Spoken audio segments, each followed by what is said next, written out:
In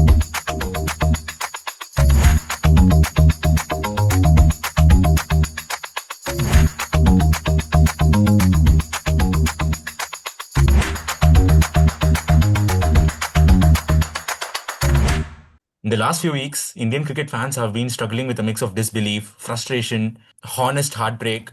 The highs of the T20 World Cup and the Champions Trophy suddenly feel far away, right? Losing the BGT hurt, but getting outplayed by South Africa at home has shaken something deeper because India is not supposed to collapse like this in our own backyard, right? At the same time, we have to accept that the game is changing, other teams are evolving, there is a new rhythm to Test cricket, and maybe we are still trying to find a place in it. So today, instead of reacting emotionally, we have to pause and have a proper conversation where India stands and where South Africa has surged ahead and how our structures are performing, right? What the road ahead looks like. So that brings us to our first question. South Africa's historic 2-0 away win, their first since the Cronia Callis era, forces us to ask how good they were really, right? Bavuma's unbeaten record as a captain, his priceless 55 on a difficult pitch, Markram's 9 catches in one match, their bold declaration that mentally drained India, and the depth that displayed even without Rabada all show that this team is mature, balanced, and very clear about their roles, right? They changed the gears better than us. They showed patience when situation demanded it, attacked through Jansen at the right moments, and maintained high standards of fielding and discipline, right? So before we look inward, are we giving full credit to the South African side, which is playing at a level we have not faced in years, right? Do you think this is more about South Africa being excellent than India being found out? I think it's a bit of both. I think South Africans are the world champions, so we got to obviously keep that in context. There's a reason why they are the world test champions. I mean, we may argue that they probably don't look aside on paper, they might look weaker, but they are the world test champions. So you would expect the world test champions to win the series, and they won the series, right? So that's where I would start, right? Could this have been a better series and outcome for India? Yes, especially given Rabada wasn't playing. They're probably their best bowler. So you would have expected India to play better in home conditions without their leading fast bowlers. So obviously play their bowling better. So to me, it's a combination of two things, right? First is you've got a team that's obviously high on confidence, very sure about their strategy and game plan, very clear about their roles and responsibilities from number 1 to number 11, led by a very able coach. I mean, let's not forget, right? The South African coach has never played international cricket. So there must be something in that guy that, he's able to rally the team together, give them clarity, coach them to be better. And then coupled with shoddy Indian batting, I mean, India didn't apply. I think they took South Africa for granted. I mean, this is the same replica of what happened with New Zealand. We took them for granted. We assumed that, even I said that, like we should be able to play their spinners better. They're not good enough, but they actually showed us, right, how good they can be. So I think it's a combination of both. In the cold light of day, now that 3 or 4 days have passed since the end of the Guwahati test, I think Sudhi has got the sequence right. South Africa were way better. Maybe everybody underestimated them, including us. We thought they'll give us a tough fight, but nobody really expected a 2-0. Maybe we should have. Till a couple of years ago, South Africa was being talked about as being too greedy. They were focusing on SA20. They sent 11 debutants to a series in New Zealand. They promptly lost that series, but they managed everything so well that their test 11 almost looks dramatically different or completely different to their white ball 11s, bar a few players. And even one of those players, Rabada, who's the spearhead of their attack, didn't play. They still outplayed India. There is a lesson in there for all of us who are reacting to it, and more importantly, to our cricket authorities who've got all the resources in the world.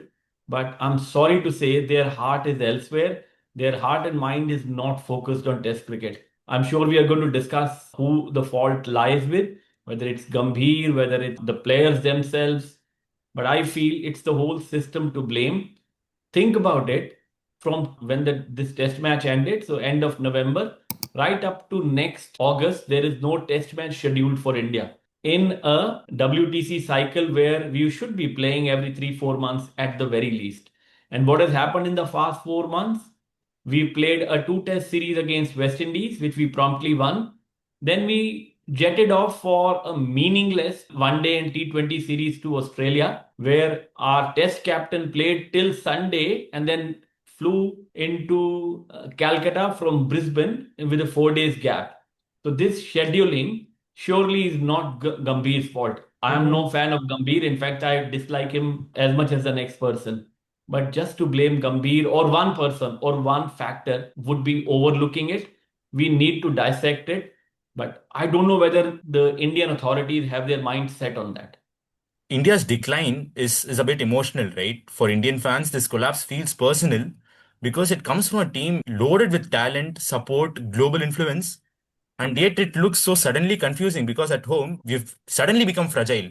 Our batting collapses are no longer surprises. The slip catching culture has dripped. The players who shine brightly in white ball, right, like Pant, Jaiswal, Sudarshan, KL Rahul, have not yet brought the same certainty in tests. The bowling depends heavily on Bumrah and brilliantly but aging Jadeja. The spinners do not look as threatening as they once did. The whole situation feels partly technical, partly psychological, partly transitional, but without any clear direction, right?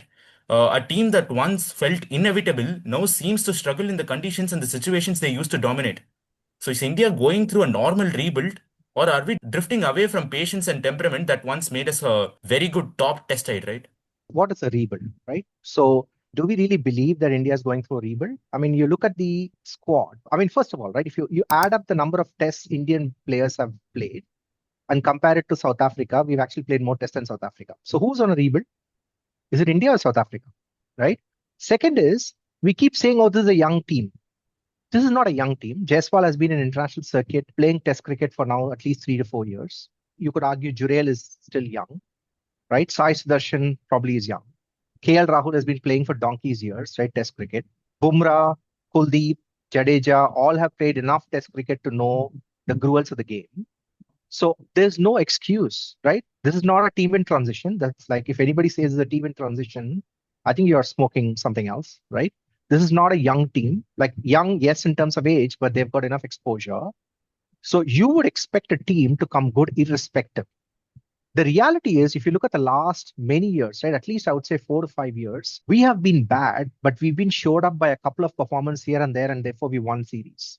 I mean, you look at the days when, even in domestic conditions, an Ashwin and a Jadeja would bat us out of trouble. An Ashwin would pick up 6 wickets, or a Jadeja would pick up 5 wickets and get us out of trouble. We've had this symptomatic issue for a while. We've just somehow scraped through, and in many cases, rightfully so, because we've had the quality and the experience. But there's been singular or a couple of performances to show the team up. So this is not to me like a new issue, right? We've always had this challenge. It's just that now we've got a gap out of individual performers who can stand up on any given day and be counted. So I think there is a fundamental challenge. This is as best an experience as you can get right now in India. Like if you look at the domestic circuit, who else could you play unless you bring some of these guys out of retirement? There is nobody else. So you've got a very fundamental problem that this is the best squad you've got, and your best squad is not good enough. See, I come from a generation where in the 1990s, India was so bad overseas that our chairman of selectors would declare we'll lose 3-0 before we went for a 3-match test match tour. But even then, we were so good at home that countries like Australia and England came here, they were beaten at the airport. Okay. We never were so bad at home like we are now. That continued through the 2000s, through the 2010s, with some exceptions. We lost a series to a very, very good South African side when they caught us on the hop. But generally speaking, we were really good. And us cricket supporters, we longed for the day when we would go to England and win, go to Australia and win. Okay. And when we won in Australia for 2 successive series, I almost thought that we have turned the corner. We'll never see this with dark days again. We were lulled into suspicion that we were a great side just because we won a T20 World Cup and a Champions Trophy in conditions which were literally dictated by us. Remember, we won that in Dubai, yeah? We are not. We have a huge talent pool. But as Sudhi has pointed out, I think this is the best we've got in terms of our top 11, 12, 15, 20 players. This is the best. Maybe we can tinker at the edges, bring maybe a Karun Nair or maybe a batsman or two, Sarfaraz. But remember, when Sarfaraz was playing last year, we still lost 3-0. Okay. There is something fundamentally wrong. And if you need one thing to describe what is fundamentally wrong, it is that the heart of everybody involved is just not in Test cricket. By everybody, I mean the management, the BCCI, which has immense clout. They can change schedules if they so wish at the drop of a hat. our team management, the way the teams are selected. I'm sure we'll come to how Gambhir has stacked us with all-rounders and not specialist players. This is just a reflection of the heart not being in Test cricket. They may say whatever they want to. Nobody really cares. And that's what really hurts. If you don't care about Test cricket, how long will this hit and giggle last? Tell me. Somebody else will win IPL next year. India might go on and win the T20 World Cup again. Again, it's on tailor made pitches. I don't really care about that. Your true worth is shown by your Test squad, and we are miles away. This period also forces us to question our coaching and the selection model, right? Just like hinted by Jagdeep Uncle.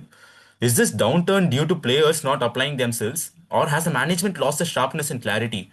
Do we have a strong test selection policy, or are we, considering IPL and white ball performances to bring players into the red ball, right? Should India urgently move to a split coaching, given test specialists and their own environment and identity? And beyond coaching, right, how do we revive the domestic red ball ecosystem, encourage players to play Ranji consistently, or, prompt county stints, and rebuild the pride of this long format cricket, right? Do you believe India needs a major structural overhaul with new coaches, new selectors, and a stronger red ball pathway? Or can the current system work with little tweaks, right? So let's assume, right? Let's play with this thought of, hey, our selection policy is muddled. We're not picking players based on performances that guide us on that particular format, right? Let's stay with that, right? Okay, so what you got to do is we got to obviously look at people who are playing Ranji. We got to look at people who played well, put them into a pool of consideration, assess them, and make a call.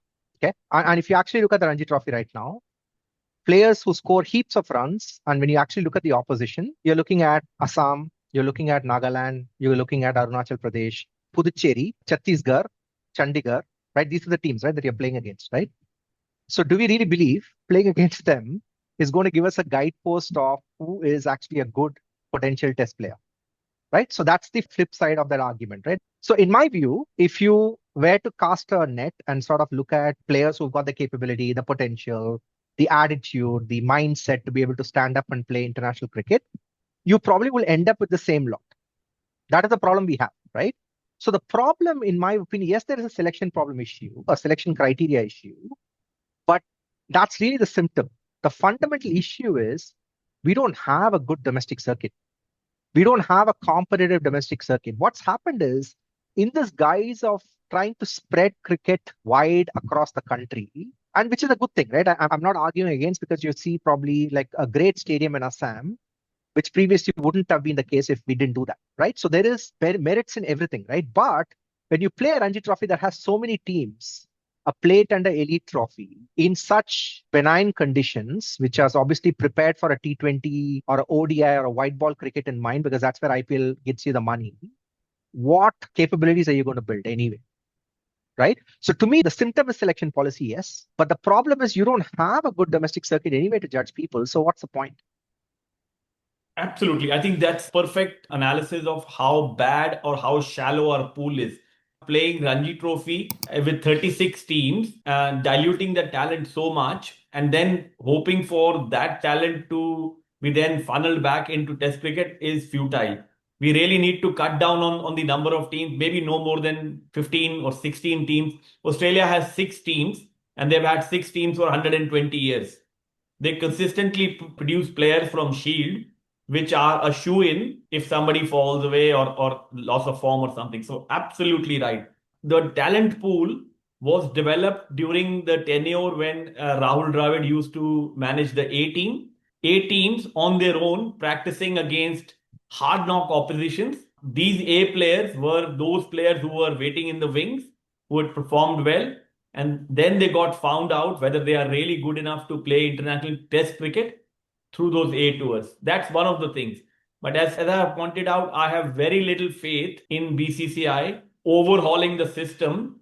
Like, this is a complete overhaul, as Sudhi said, and it's probably never going to happen. Now let's talk about specialists versus people who have got multi capabilities, right? To your point earlier, is Gambhir a big proponent of multi capabilities in a team? So all rounders as an example versus specialists.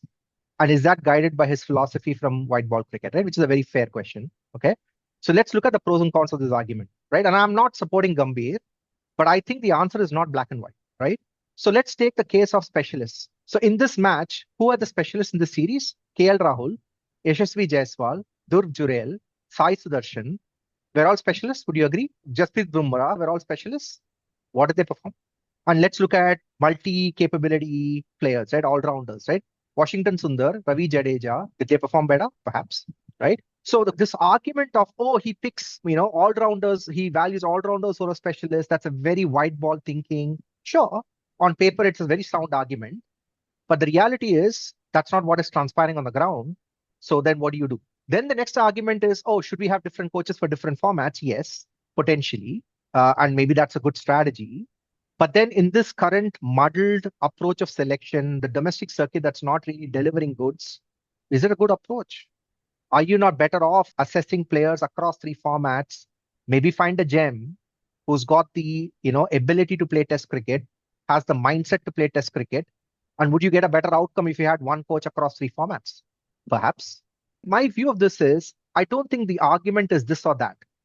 I think it has to be a bit of both. You got to address the issue, not the symptom. And the issue is we have a skewed domestic format that does not work. I mean, even if you look at under 19, which should be the pathway for senior cricket, right? That should throw up future stars. What do we prioritize in under 19?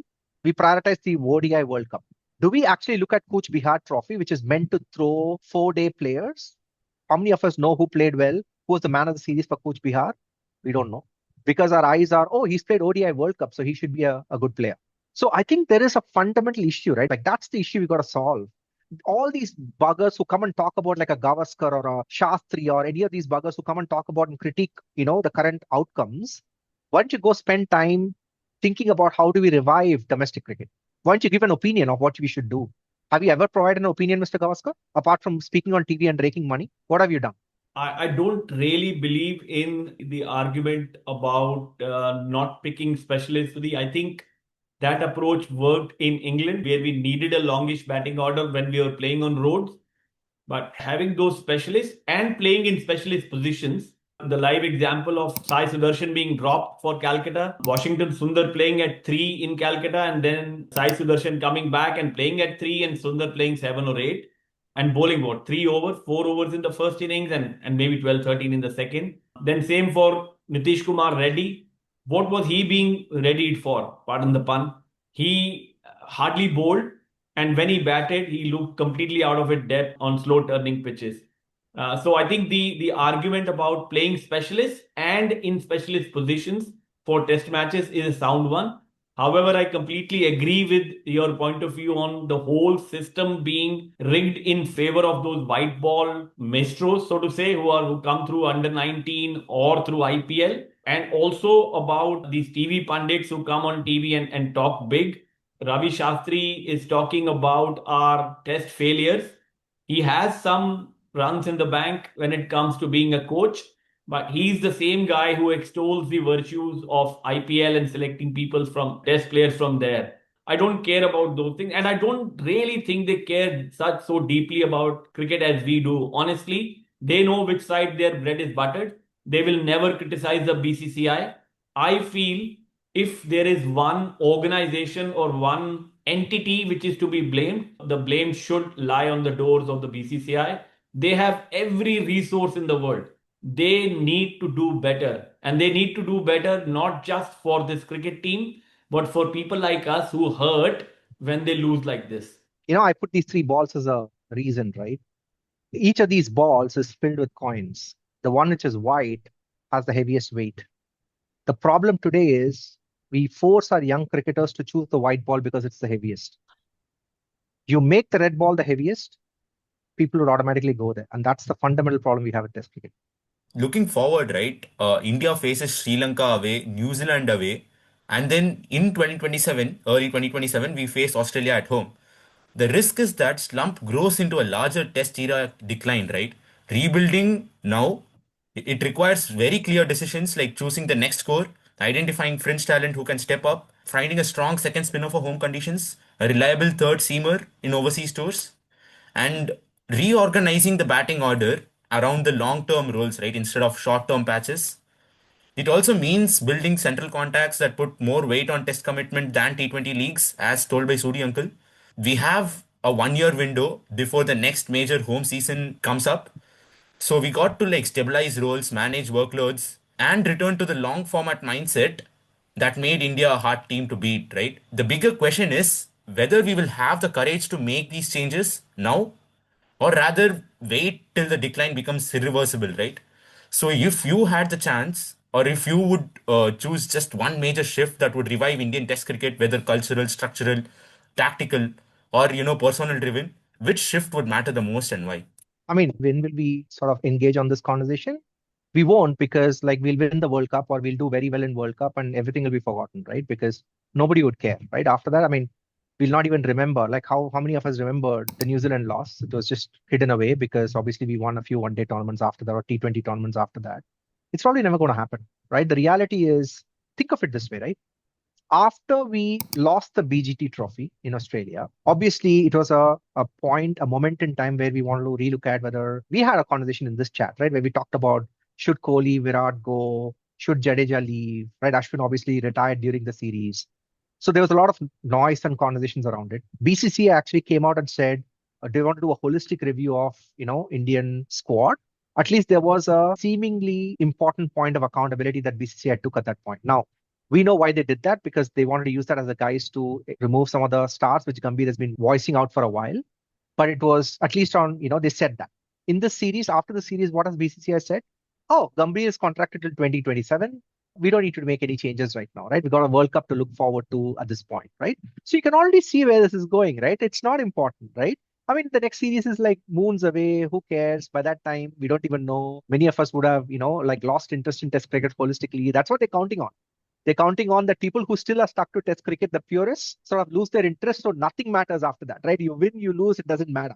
Maybe Test cricket becomes the preparatory ground for ODI and T20. Who knows, right?